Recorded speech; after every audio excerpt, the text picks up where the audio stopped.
ഇത് ഒരു ഗ്രോ ബാഗിൽ തന്നെ കുത്തി വെച്ചേക്കണോണ്ട് നമ്മൾക്ക് ഇങ്ങനെ വലിച്ചു ഊരി എടുക്കാൻ പറ്റില്ല. അതുകൊണ്ട് നമുക്ക് അതിങ്ങനെ പതുക്കെ തിരഞ്ഞെടുക്കാം. അപ്പോൾ നമ്മുടെ കൃഷി വളരെയധികം വിജയിച്ചിരിക്കുന്നു. കപ്പയുണ്ട്.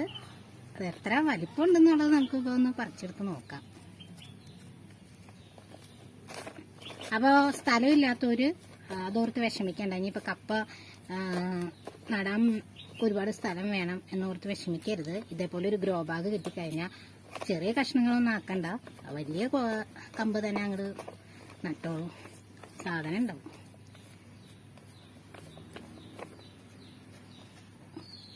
നല്ല രീതിയിൽ തന്നെ ഉണ്ടായിട്ടുണ്ട്. മൂത്തോ ഇത്?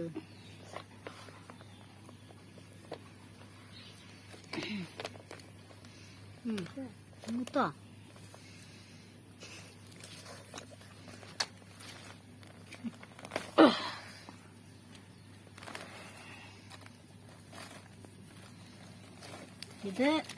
എനിക്കിത് ഭയങ്കര അത്ഭുതമായിട്ടാ തോന്നണേ. കാരണം ഇത് നമ്മള് നട്ടതൊരു വലിയൊരു കപ്പയാണ് നട്ടത്. അതിൽ നിന്നാണ് നമുക്കിത് ഇത്രയും ഒരു കപ്പ ഉണ്ടായി വന്നുള്ളൂടി. അപ്പൊ അയ്യോ ഇതിന് അപ്പൊ നമുക്കിത് അങ്ങോട്ട് പറിച്ചെടുക്കാം. എന്തായാലും ഇത് നടണ്ട. ഇതൊന്നും ഇതേ ഇവിടെ വരുന്നുണ്ട്. ഇത് നട്ടു വെച്ച് നോക്കിയാലോ. പൊട്ടിയിട്ടുണ്ടല്ലോ. വീണ്ടും പൊട്ടിയിട്ടുണ്ട്. അപ്പൊ ഇനിയുണ്ട്. ഒന്നുകൂടി തരയാം. വലിയ അത്ഭുതമായിട്ടാ തോന്നണേ. കാരണം നമ്മള് വലുതാണ് അതിൻ്റെ ഉള്ളിൽ കൊണ്ട് പിന്നെ നട്ട